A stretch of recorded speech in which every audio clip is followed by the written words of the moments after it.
ये नहीं छोड़ूंगा। You are finished.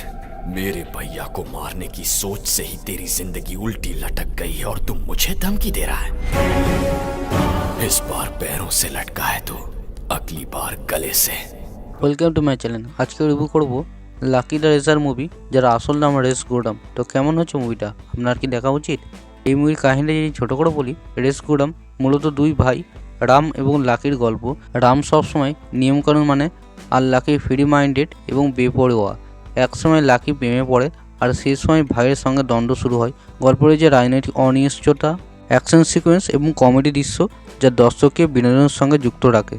এই মুভির ক্যারেক্টার এবং পারফরমেন্সের কথা বলি, আল্লু অর্জুনের পারফরমেন্স খুবই ভালো হয়েছে। তার ড্যান্স, অ্যাকশন এবং কমেডি টাইমিং সব মিলে অসাধারণ। শ্রুতি হাসান চরিত্রে স্বাভাবিক এবং প্রফেশনাল, যদিও স্ক্রিন টাইম কম। মম্পানারাম কমেডি দৃশ্য দর্শকের বারবার হাসায় এবং তার ক্যারেক্টার মনে রাখার মতন। সহায়ক চরিত্রগুলো গল্পে আরও প্রাণবন্ত করে তোলে।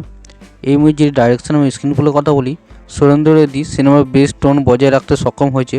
ফার্স্ট হাফ গল্প কমেডি মজার সঙ্গে যুক্ত, সেকেন্ড হাফ অ্যাকশন এবং ক্লাইম্যাক্স খুবই ভালো। এই মুভির সঙ্গীত এবং টেকনিক্যাল দিকে কথা বলি, নাগার্জুন, রবি এবং শঙ্কর রাহুলের মিউজিক খুবই অসাধারণ, বিশেষ করে বিজিএম খুবই ভালো করেছে। অ্যাকশন সিকোয়েন্স, সিনেমাটোগ্রাফি শক্তিশালী, কিছু দৃশ্য বা গান খুবই ভালো করেছে। এই মুভি যদি পজিটিভ দিকের কথা বলি, আল্লু অর্জুনের চমৎকার পারফরমেন্স, অ্যাকশন এবং রোমান্স, বোম্বানন্দের কমেডি দৃশ্য দর্শকের বিনোদনের জন্য পয়সা বসুল সিনেমা। এই মুভি নেগেটিভ আমার কাছে খুবই কমই। আমার মুভিটা খুবই ভালো লেগেছে, আপনারাও দেখতে পারেন। আর ভিডিওটা ভালো লাগলে লাইক শেয়ার সাবস্ক্রাইব করতে ভুলবেন না।